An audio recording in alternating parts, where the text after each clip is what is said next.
Bismillahirrahmanirrahim. Alhamdulillahirabbil alamin wassalatu wassalamu ala sayyidil mursalin wa ala alihi wa sahbihi ajma'in. Ini adalah kajian kitab Sunan An-Nasa'i, masih di kitab atau di abwab at-taharah. Pada kali ini kita masuk di bab 131, mulai hadis 195. Perlu dikenang kembali bahwa Sunan An-Nasa'i ini adalah kajian tadinya rutinan di salah satu masjid. Ya, ketika itu ya walaupun udah mulai tutup sering ya, tapi alhamdulillah ya. Semoga Allah memberikan hidayah pada panitia kurban di sana. 131 babnya hadis 195. 131 ikhwan. Ghuslul mar'ati, qala rahimahullah, ghuslul mar'ati tara fi manamiha ma yarar rajul, yaitu mandinya perempuan ya. Mandinya perempuan, tara fi manamiha, di sini hal keadaan yang mana perempuan tersebut, di sini jumlah tara fi manamiha ma yarar rajul ini fi mahalli nasbin ala hal ya, yaitu perempuan yang melihat mimpi di tidurnya ya. Ma yara rajul, melihat di tidurnya apa yang dilihat oleh laki-laki. Ini kinayah yang menunjukkan apa? Ya mandi junub ya. Mandi basah, mandi basah. Baik. Nah, ihtilam gitu ya. Ihtilam bahasanya, hilm. Tadi ada hilm. Kalau misalnya orang namanya Helmi, enggak, di orang Arab Indo tuh biasanya Helmi karena dia Helmi, iya. Anak punya guru namanya Helmi Hedrah. Itu dulu bahasa Arab. Helmi dari kata Hilmi, Hedrah daripada Hadrah. Tapi sebutannya Hedrah gitu. Di Indonesia ini Hedrah. Ya, apa arti Hilmi atau Helmi? Tergantung. Kalau Hilmi itu bukan Hilmi kan Hilmi itu kan sikap yang bagus ya, sikap sabar dan tenang, tidak gegabah, itu Hilm. Tapi Hilmi biasanya orang-orang bukan itu artinya, my dreams artinya. My dreams, impianku, Hilm. Tapi Hilm ini bisa dua makna. Imma dia mimpi secara umum, atau imma mimpi basah. Ya nggak tahu orang ini liatin apa itu nama anaknya Hilmi. Ini mimpi basahku, ini produk mimpi basahku. Gitu kan? Tapi kalau Helmi itu maksudnya mungkin helmet ya, helmku. Ya. Gitu. Ihtilam, mimpi basah. Mari kita lanjut ke hadisnya dengan sanadnya. Di sini dikatakan akhbarana Ishaq bin Ibrahim. Ishaq bin Ibrahim di sini maksudnya Ishaq bin Rahuyah atau bin Rahawayh, bisa dua-duanya. Bin Rahuyah maupun bin Rahawayh. Oke. Ini Ishaq bin Ibrahim ar-Rahuyah. Rahuyah bin Rahuyah atau Rahawayh. Qala haddatsana Abdah. Haddatsana Sa'id. Sa'id di sini bukan Sa'id bin Mansur, tapi Sa'id di sini Sa'id Al-Basri ya. Beda. An Qatadah an Anas anna Sulaimin. Nah, taib. Sini ada berapa berarti? Ini termasuk sudasiyat. Ini termasuk sudasiyat. Apa sudasiyat, ikhwan? Ada 6 wasitah antara perawi, antara sahibul kitab dengan Nabi SAW. Ishaq 1, Abdah 2, Sa'id 3, Qatadah 4, Anas 5, Ummu Sulaim 6. Iya, sudasiyat, bukan khumasiyat. Kenapa? Karena ini hadis marfu kepada Nabi SAW dan perawi paling alinya adalah Ummu Sulaim, bukan Anas bin Malik. Nah, di sini hadis ini termasuk riwayatus sahabi an sahabi atau riwayatus sahabi an sahabiyah. Ini masuk ke dalam spesialis riwayat sahabi an sahabi atau riwayat sahabi an sahabi, riwayatus sahaba an sahaba atau riwayatus sahabi an sahabiyah. Bisa juga ini masuk riwayatul ibn an ummiha, an ummihi. Iya. Karena Anas bin Malik ini anaknya Ummu Sulaim. Qatadah dari Anas bahwasanya Ummu Sulaim. Dan Anas di sini dan kisah ringkas ini Anas bin Malik tidak mengalaminya. Anas bin Malik tidak langsung melihat Ummu Sulaim bertanya kepada Nabi SAW, tidak, melainkan ibunya lah Ummu Sulaim menceritakan bahwasanya beliau pernah bertanya kepada Nabi SAW. Jadi Ummu Sulaim ini adalah ibunya Anas bin Malik. Baik Anas bin Malik maupun Ummu Sulaim, ya tentu keluarga ini adalah keluarga Ansariyah, keluarga Ansari, asli Madinah. Ya. Namanya Ummu Sulaim siapa? Di Tengarai itu banyak versinya nama Ummu Sulaim. Ya, Ummu Sulaim banyak. Ya. Ada yang populer namanya adalah Sahlah. Nama asli ada yang mengatakan Sahlah. Ada yang mengatakan nama asli ada Rumailah. Ada yang mengatakan nama aslinya Rumaithah pakai tha. Ada yang mengatakan nama asli adalah Unaithah. Ada yang mengatakan nama aslinya adalah Mulaikah dan seterusnya. Ummu Sulaim ini wallahu a'lam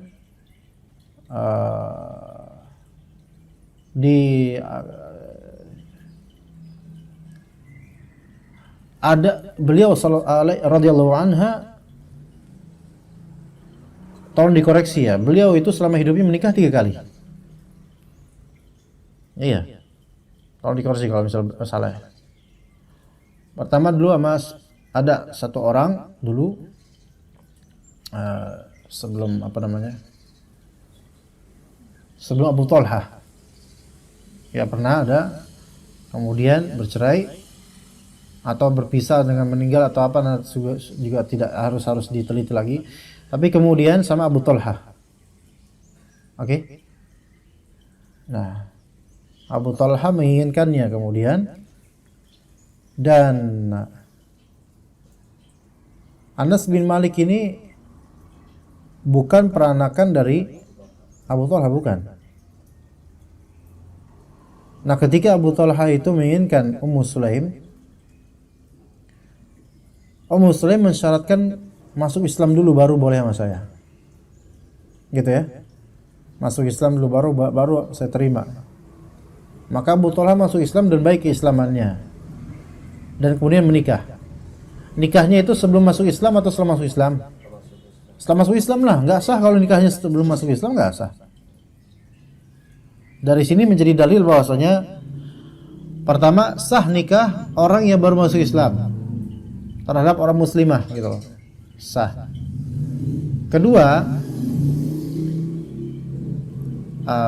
ya bolehnya mensyaratkan kepada calon pria, mempelai pria, untuk masuk Islam dulu, begitu.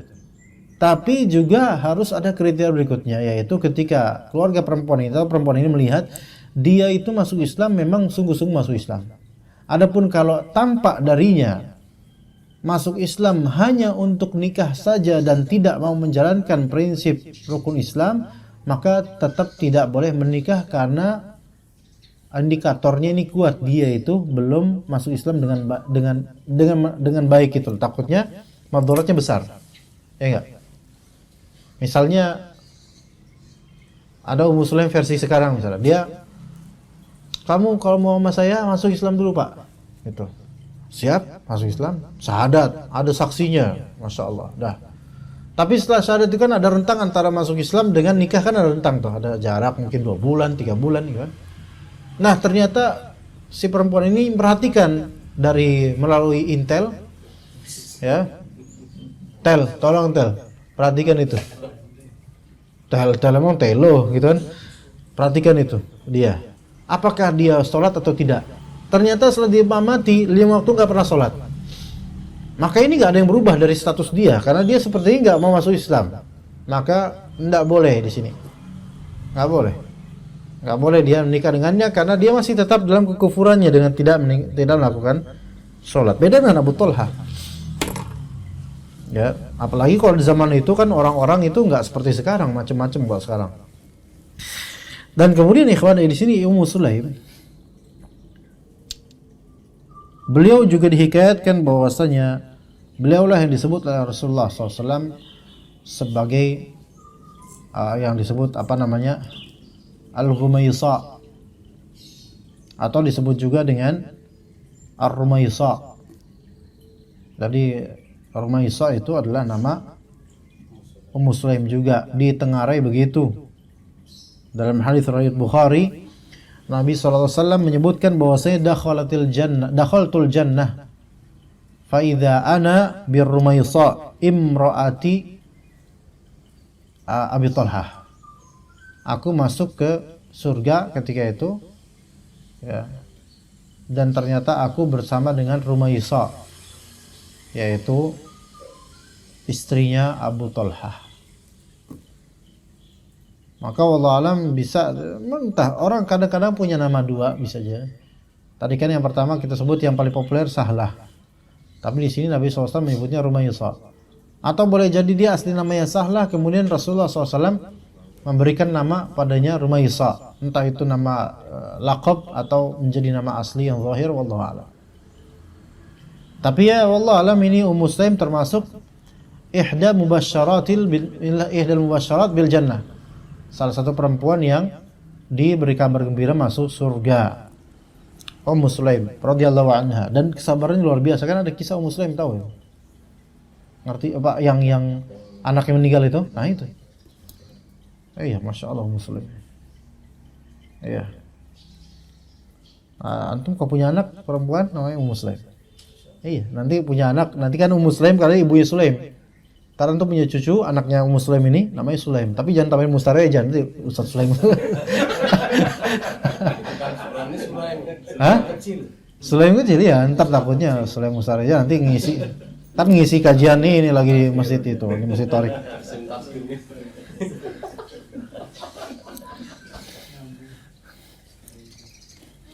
Ya, anna Ummu Sulaimin sa'alat Rasulullah SAW, bertanya kepada Rasulullah SAW anil mar'ah, tentang perempuan. Tara fi manamiha ma yara rajul, perempuan ini melihat di tidurnya sebagaimana apa yang dilihat oleh laki-laki. Maksudnya apa ini? Ini kinayah terhadap apa? Junub. Tapi benar, sebelum kinayah kepada junub, ini adalah kinayah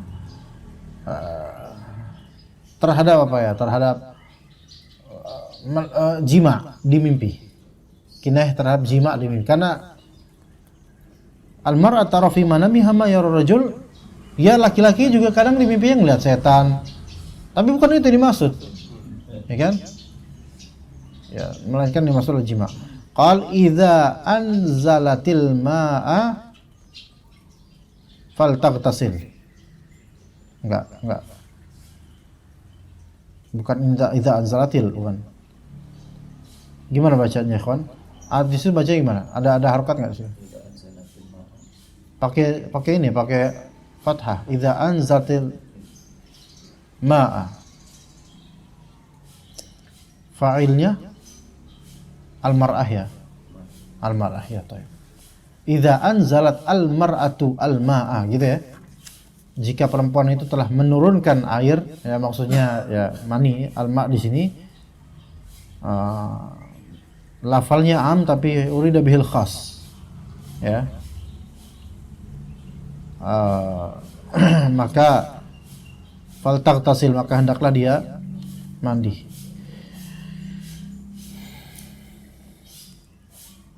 Di sini kalau dalam riwayat lain yaitu idza ra'atil ma'. Ya, idza ra'atil ma'.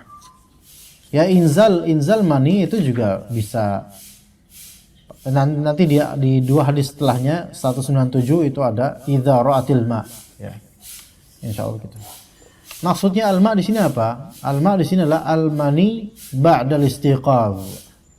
Yaitu air mani setelah istiqadh, yaitu setelah bangun. Ya. Itu ngeliat gak sih di sini orang? Nggak ngeliat.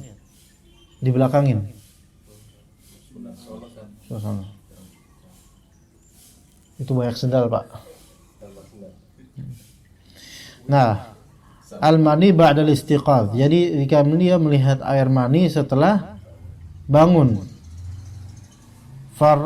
Di sini lafal ra'at. Ya. Nanti kita sekaligus di hadis 97. Idza ra'atil ma. Kalau di hadis ini idza anzaltil ma. Gitu kan? Baik. Ru'yah di sini, ru'yah, ya. Ru'yah itu ada dua macam. Ru'yah basariyah dan ru'yah ilmiyah. Ru'yah basariyah dan ru'yah ilmiyah. Kalau ru'yah basariyah berarti melihat dengan mata kepala langsung. Kalau ru'yah ilmiyah ini imma maksudnya pendapat atau cuma gambaran di kalbu. Ya. Kalau ru'yah basariyah itu jelas melihat langsung. Kalau ru'yah ilmiyah itu hanya misal pendapat atau gambaran di kalbu. Dikatakan oleh Nabi di hadis 197, "Na'am idza ra'atil ma." Iya, jika dia melihat air. Melihat air mani maksudnya. Melihat air mani sih ru'yah basariyah atau ru'yah ilmiyah. Nah, di situ itu yang menjadi perbedaan ulama. Yang lebih tepat jelas basariyah. Tapi ada beberapa ulama yang berpendapat bahwasanya perempuan tidak bisa mengeluarkan air mani. Dan ini pendapat yang tidak sesuai dengan kenyataan. Iya. Ya. Ada ulama yang berpihak, oh ini maksudnya Nabi SAW, idza ra'atil ma, jika dia melihat air, yaitu melihat dengan pandangan ilmiah. Loh, gimana pandangan ilmiah itu? Gitu loh. Gimana maksudnya pandangan ilmiah? Yaitu gambaran di hatinya ketika mimpi. Gimana ya? Atau pandangan ilmiah di sini enggak ngelihat langsung, enggak keluar apa-apa, tapi dia merasakan enak dan keluar gitu. Itu mungkin kok itu. Paham nggak antum? Coba tanya pihak yang berwajib. Naam idza ratil ma, apakah harus mandi? Ini kan urusan dengan mandi. Dan urusannya dengan apa? Dengan apakah seseorang diwajibkan mandi ketika mimpi basah dan dia tidak melihat adanya mani di kemaluannya? Itu masalah.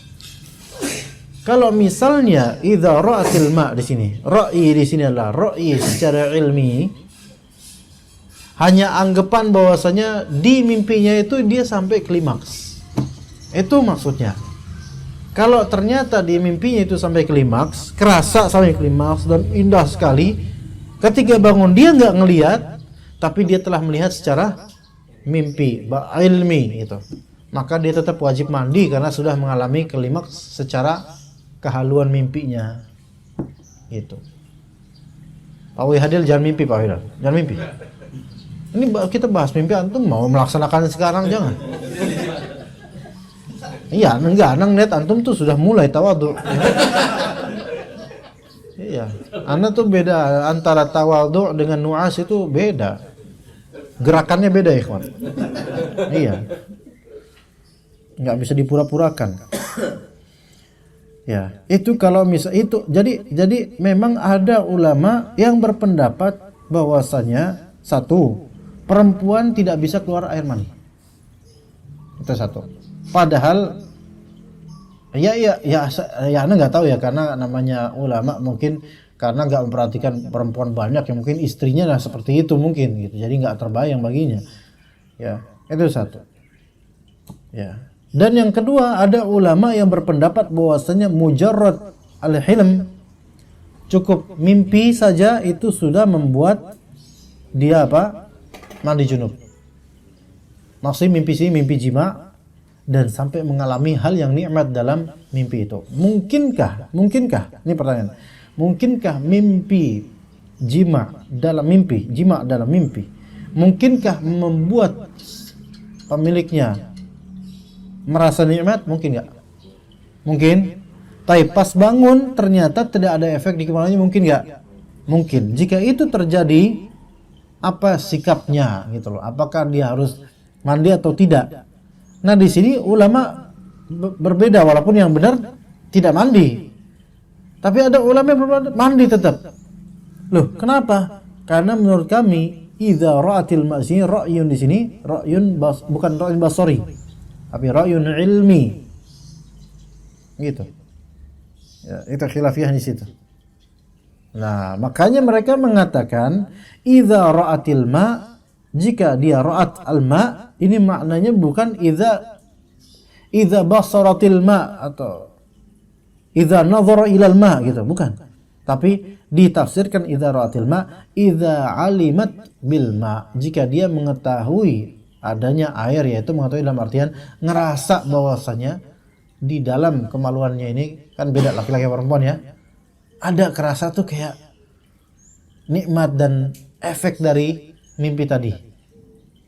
Kalau laki-laki efeknya apa? Apa? Maksudnya gini loh, kalau perempuan kan dia bentuknya beda sama laki-laki.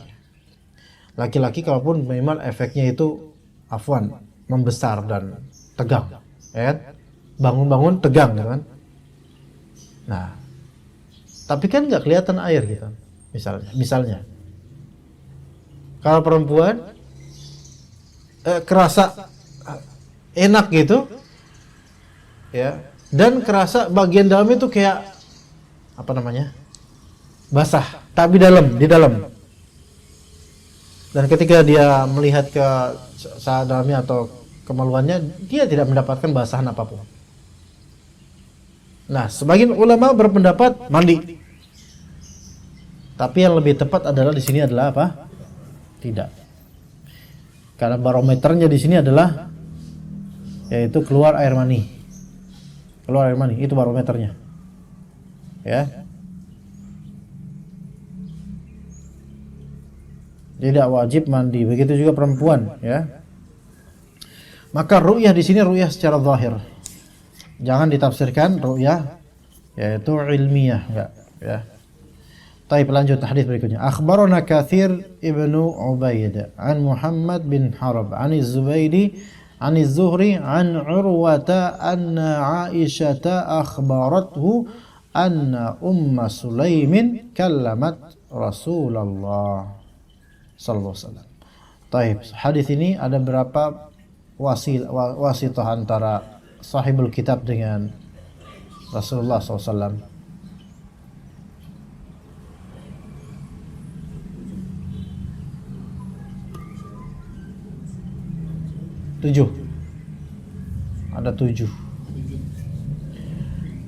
Ada tujuh wasitah, ya. Dan hadis ini spesial karena dalam satu hadis ada apa? Ada 3 sahabat. Az-Zuhri itu tabi'in, Ibnu Syihab Az-Zuhri.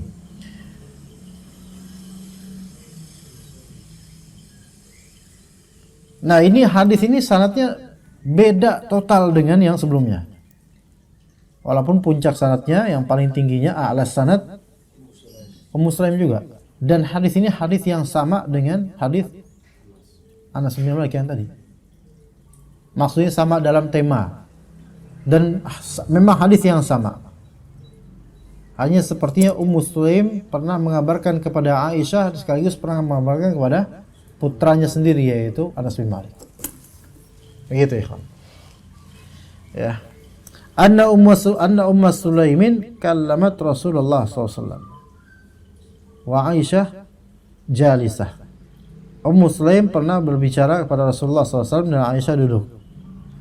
Ini menunjukkan bolehnya istri itu mengizinkan suaminya itu berbicara dengan ummahat lain. Misalnya istri ustadz Ada ummahat nanya apa nanya. Enggak apa-apa. Iya. Jangan bilang nggak boleh nanya sama, nggak boleh ada nanya kepada mas. Pokoknya yang nanya harus istrinya aja. Nggak harus. Jadi boleh. Ya. Faqalatlah, maka berkata Ummu Sulaim kepada Nabi SAW, ya Rasulullah, innallaha la yastahi minal haqq. Ya Rasulullah, sesungguhnya Allah Ta'ala tidak malu terhadap kebenaran. Apa maksudnya? Faedah dari kalimat innallaha la yastahi minal haqq adalah satu, itsbat sifatil hayat. Fi sifatil hayat lillahi ta'ala ala wajhin laiqin bih, menetapkan bahwasanya adanya sifat malu pada Allah Azza wa Jalla sesuai dengan kemuliaannya. Itu satu. Kemudian faedah kedua dari kalimat innallaha la yastahi minal haqq, bahwasanya kebenaran itu untuk diungkapkan. Dan Allah Subhanahu wa taala tidak mengazab seseorang ketika mengungkap kebenaran kecuali jika menimbulkan madarat yang lebih besar. Allah Ta'ala tidak menghukum seseorang saat mengungkap kebenaran kecuali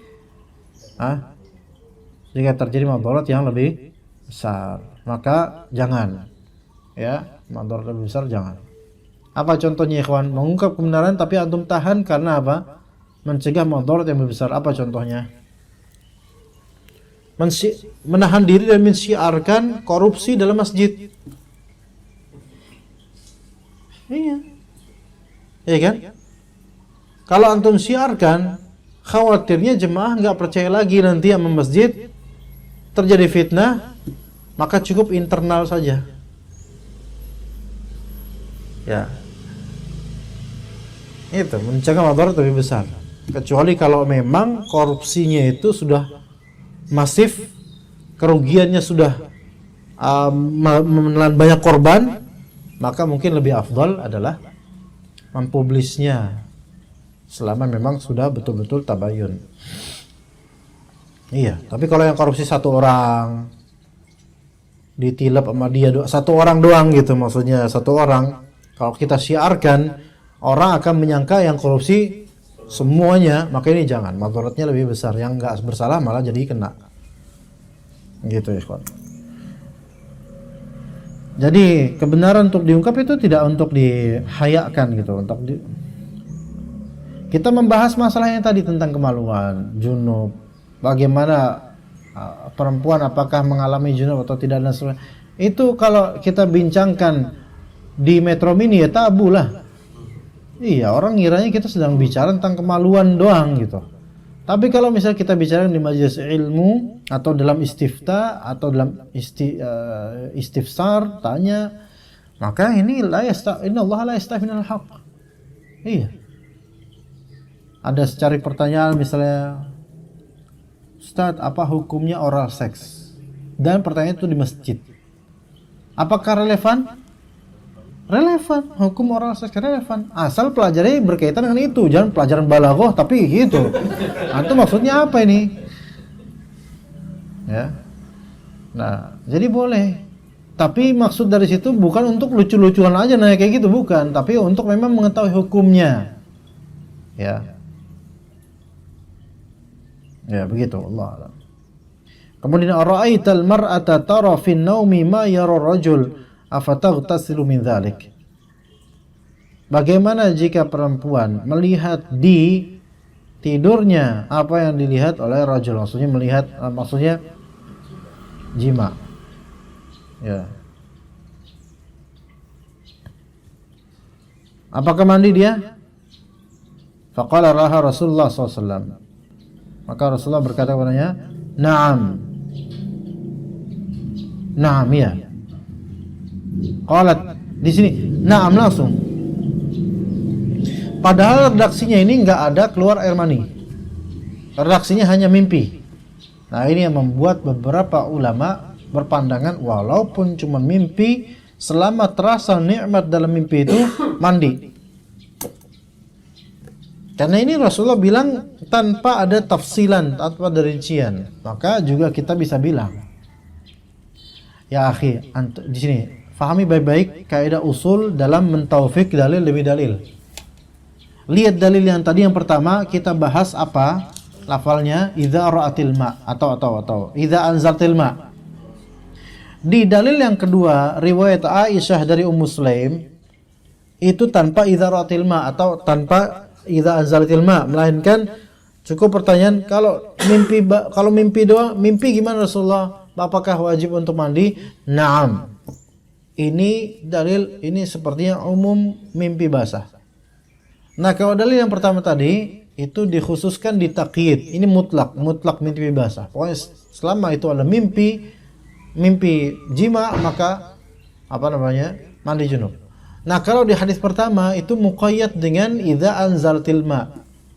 Idza anzaltil mar'atu al-ma. Gitu maksudnya ya. Jika ada keluar air mani, atau dalam riwayat lain idza ra'atil ma, atau dalam redaksi nanti ada lagi innamal ma'u minal ma, air mandi disebabkan melihat air mani gitu. Nah, maka di sini ketika ada dua dalil, ya satu mutlak dan satu muqayyad, maka dalil mutlak dibawa ke muqayyad. Mutlak mimpi mandi ini mutlak hukumnya. Maka ada hadis lain mutlak mimpi sama muqayyad dengan melihat air mani dan itu mandi, maka dibawalah hukumnya ke muqayyad. Apalagi ternyata ini hadis yang sama, hanya sanadnya yang berbeda, tapi hadisnya sama. Ya, hadisnya sama. Begitu. Ini termasuk hadis gharib. Kenapa hadis gharib? Karena ini perawinya hanya Ummu Sulaim, pernah satu saja Ummu Sulaim. Nanti jalur Aisyah dan jalur Anas bin Malik. Ya, maka na'am di sini diihtimalkan bahwasanya Nabi SAW memahami pertanyaan Ummu Sulaim, yaitu maksudnya bukan sebatas mimpi melainkan keluar air mani. Maka berkata Aisyah, faqultu laha, cerita Aisyah, aku pun berkata kepada Ummu Sulaim, uffin lak, aw taral mar'atu dzalika. Uff ini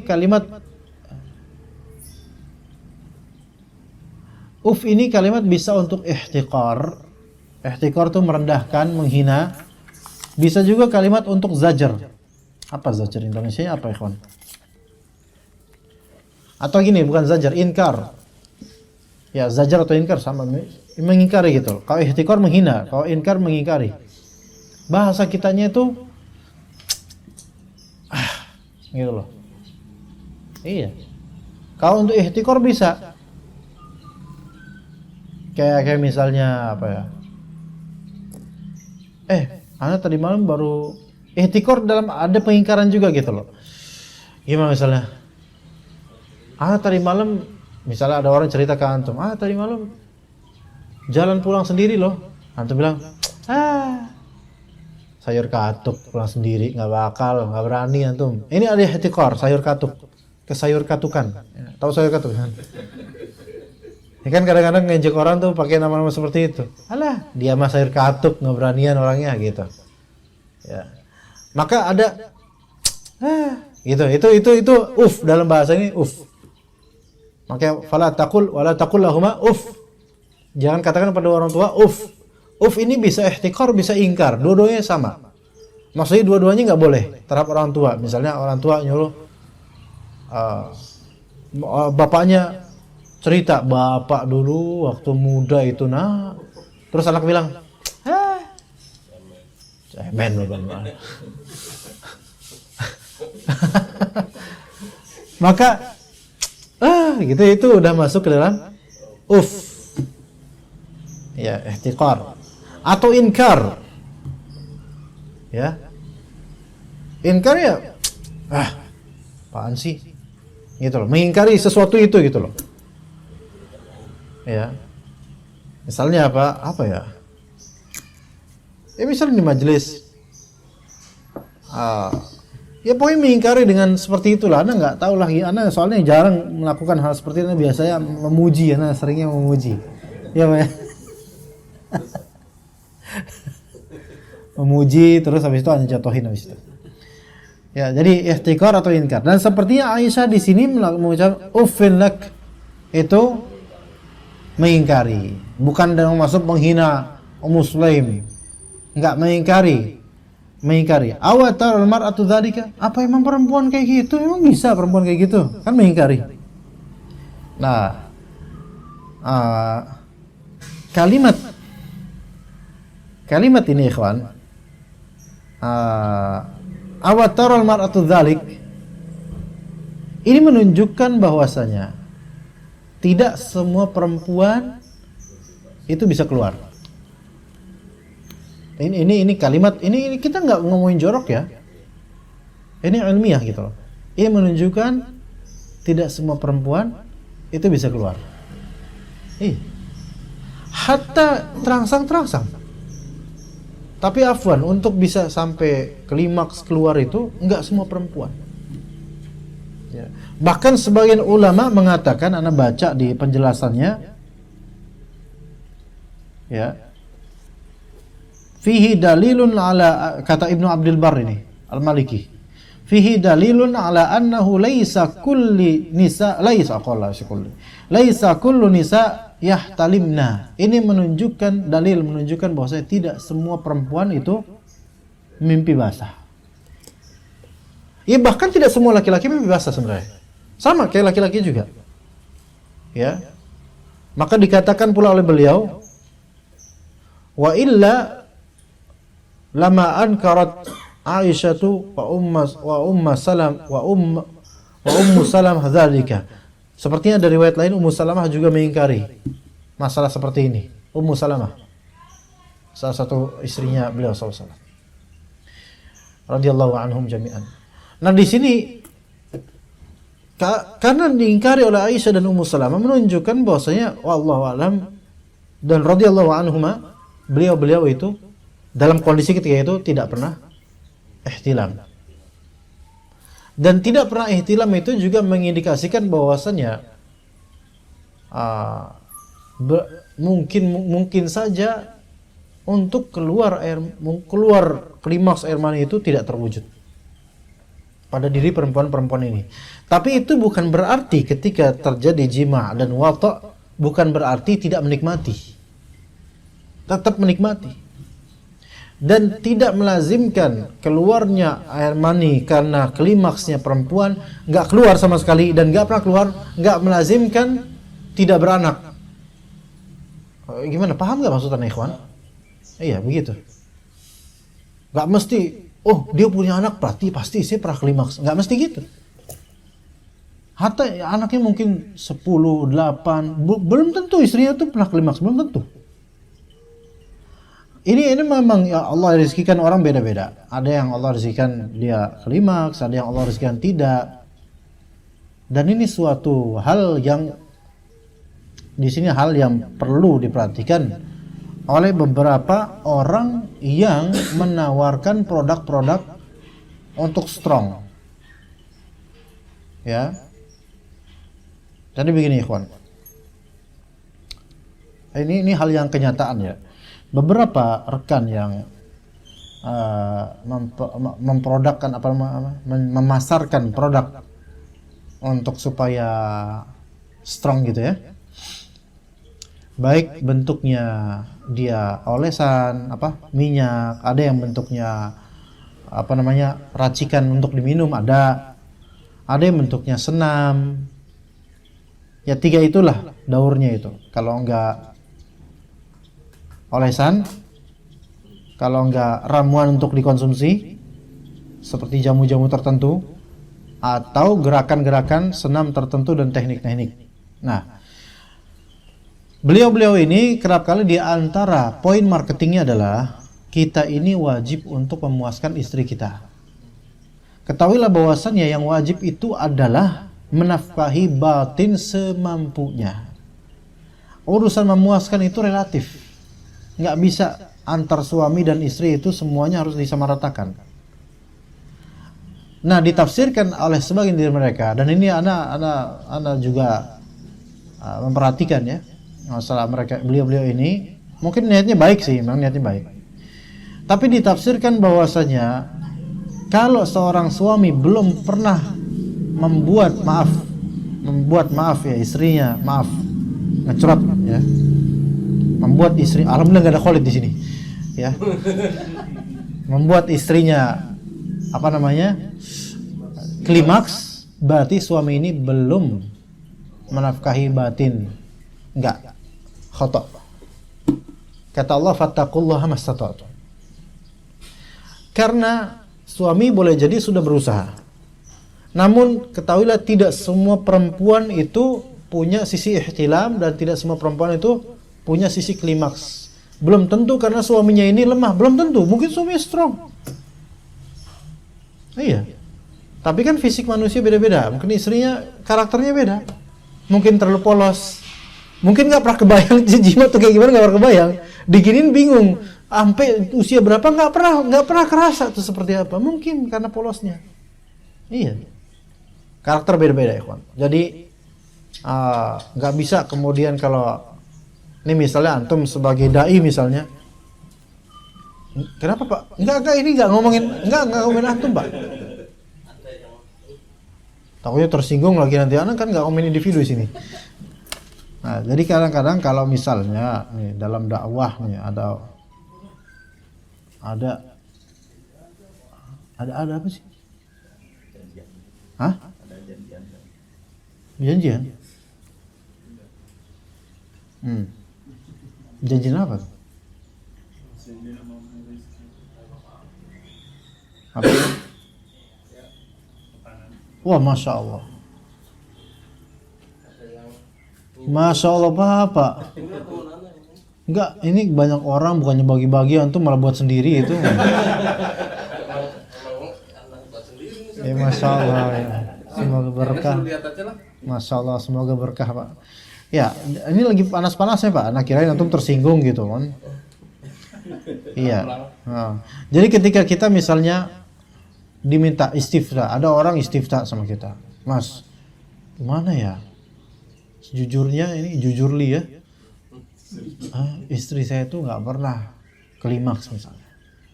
Maka antum jangan bilang, wah antum berarti belum benar menafkahi batin. Ntar dulu, nggak bisa langsung gitu. Emang antum nonton?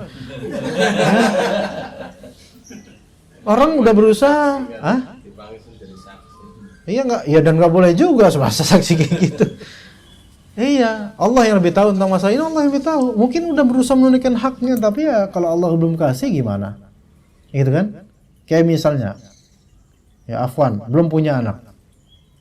Nggak bisa kan kita vonis, antum kasih belum keluar tuh sari buah, sari buah gitu namanya, antara mani dengan mani belum bercampur, pasti antum nggak benar jimaknya. Ya nggak bisa gitu juga, gitu kan?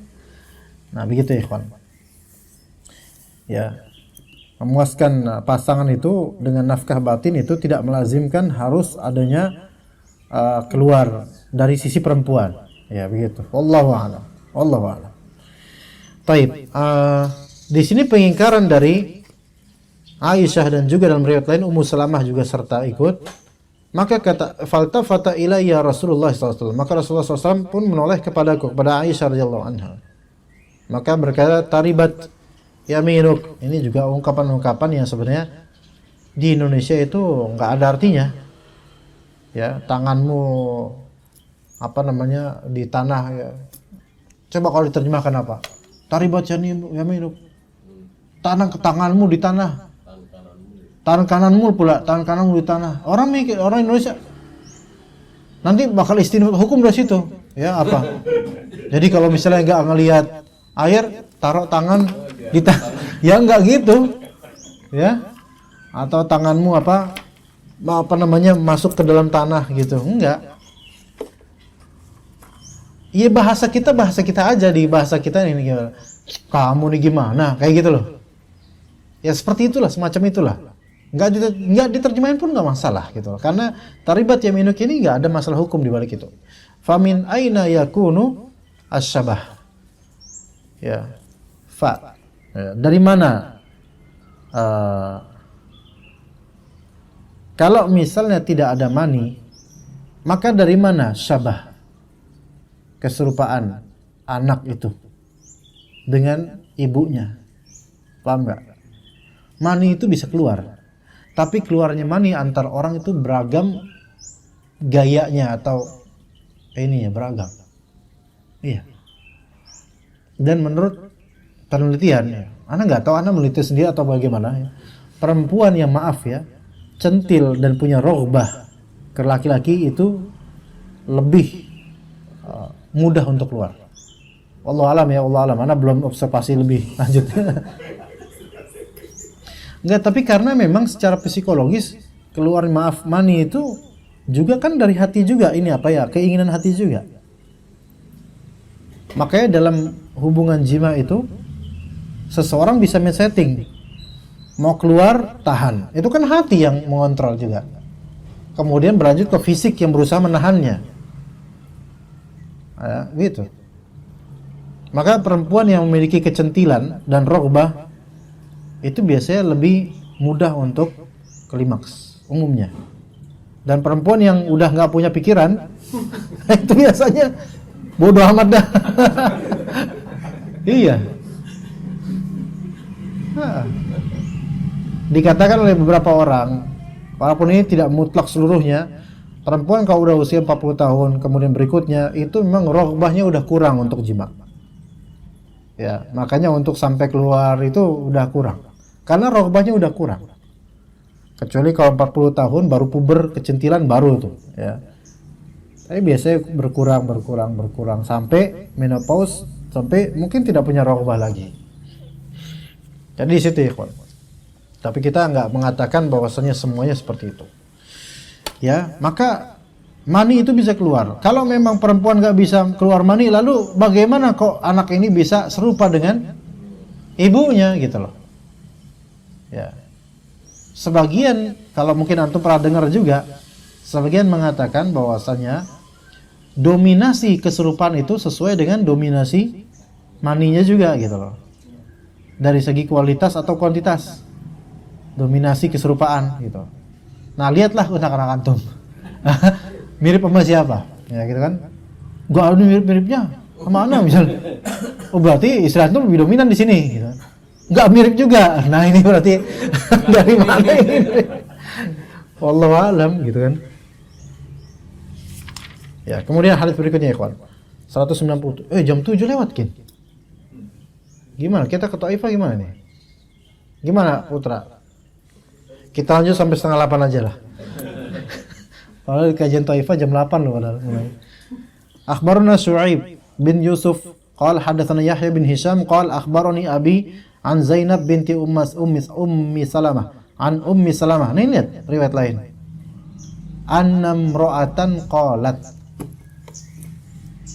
Wah, ini pelajaran bagus banget. Ini sanadnya beda lagi nih.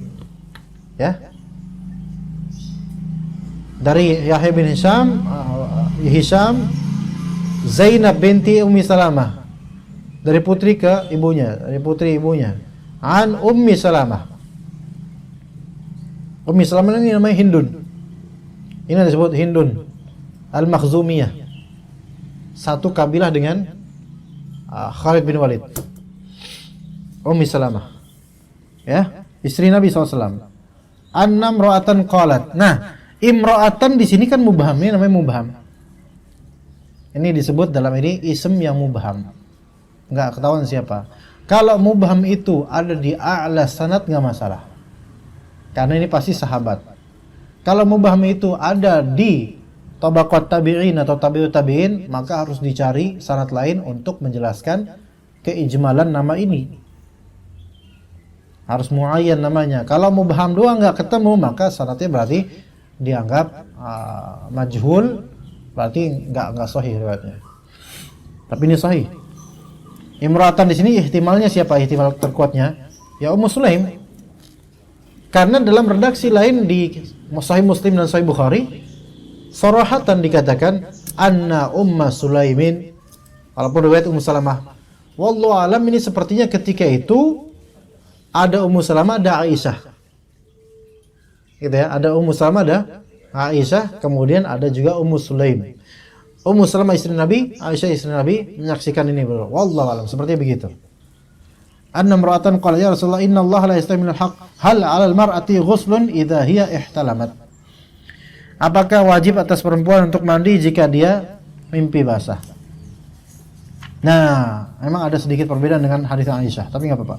Qal na'am idza ra'atil ma'. Iya, jika dia melihat air. Fa dhahikat Ummu Salamah. Kalau tadi Aisyah mengingkari, ufin lak. Ya, gitu kan. Sekarang Ummu Salamah ketawa. Ya, gitu ketawa. Ya kan, dicengin enggak lah. Sahabat enggak gitu-gitu, enggak kayak antum lah. Kalau antum kan ketawa, saya ngempang kepala dia. Fa dhahikat Ummu Salamah. Faqalat atahtalimul mar'ah. Emang perempuan bisa mimpi basah gitu. Ya. Terlihat Ummu Salamah ya. Ummul mukminin sampai mempertanyakan emang bisa perempuan kayak gitu. Maka kata Rasulullah SAW, fa fima yushbihu hal walad. Terus anak itu bisa serupa dengan perempuan dengan ibunya dari mana? Pasti dari maninya. Ini jawaban yang serupa dengan jawaban terhadap Aisyah radhiyallahu anha. Ya, mungkin satu ketika itu bareng ya. Baik, kemudian akhbaruna 198 sekarang ya. Akhbarana Yusuf bin Sa'id qala hadatsana Hajjaj an Syu'bah qala sami'tu 'Ata'an al-Khurasani an Sa'id bin al-Musayyib an Khawlah binti Hakim qalat sa'altu Rasulullah sallallahu alaihi wasallam al-mar'ati tahtalimu fi manamiha. Khawlah beda lagi. Ya. Pertanyaannya sama, tapi beda orang. Idza ra'atil ma', jawabannya idza ra'atil ma' fal taghtasil. Kalau melihat air mani maka ini nas. Ini nas, ya. Idza ra'atil ma' fal taghtasil. Jika dia melihat air maka fal taghtasil. Maksudnya nas di sini adalah bahwasanya mandi junub itu ditakyid dengan adanya melihat. Tapi lagi-lagi tadi ihtimal melihat dengan ilmu atau melihat basar. Ya. Maka konteksnya pasti ini zahir basar. Kalau ra'atil ma di sini maknanya adalah ra'at qalbiyah, ru'ya qalbiyah, maka ini menjadi takwil. Kenapa? Karena ini bukan pemahaman zahir. Iya. Ketika antum membaca ini idza ra'atil ma fal taqtasi, pasti yang mutabadir fi dzihn yaitu penglihatan mata. Iya. Kalau penglihatan qalbu ditafsirkan begitu, maka antum perlu qarinah yang kuat gitu loh. Oke. Apakah ini dalam momentum yang sama dengan Ummu Sulaim tadi? Ana pikir tidak. Maka ini yang disebut apa? Haditsul bab. Ini disebut haditsul bab, yaitu hadis yang masuk dalam bab ini tapi hadis beda. Ini haditsul bab, tadi haditsul bab. Iya. Tapi bukan hadis yang satu. Wallahu a'lam. Berarti sanadnya semuanya beda semua sanadnya. Bab berikutnya dan terakhir insyaallah, babul ladzi yahtalim wala yaral ma. Bab orang yang bermimpi jima dan dia tidak melihat air mani ketika dia bangun ba'da istiqam. Akhbarana Abdul Jabbar bin Ala an Sufyan.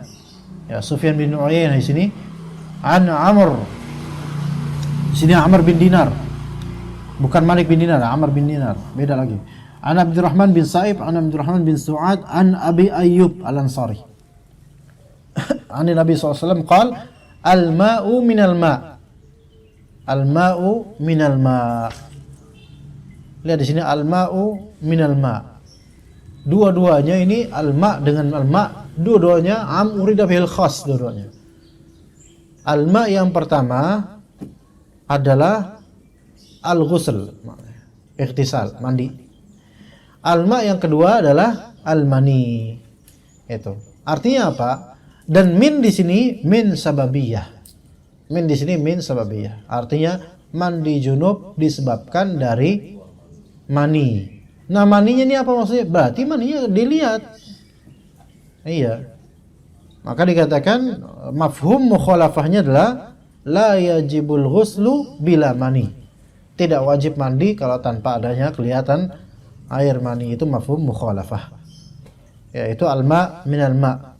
Ya, dan ini hadis yang diriwayatkan oleh Muslim dalam sahihnya juga. Begitu, wallahu a'lam.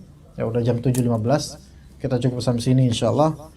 Semoga bermanfaat. Wassallallahu ala nabiyina Muhammad wa ala alihi wa sahbihi ajma'in. Subhanakallahumma bihamdika asyhadu an la ilaha illa anta astaghfiruka wa atubu ilaik. Assalamualaikum warahmatullahi wabarakatuh.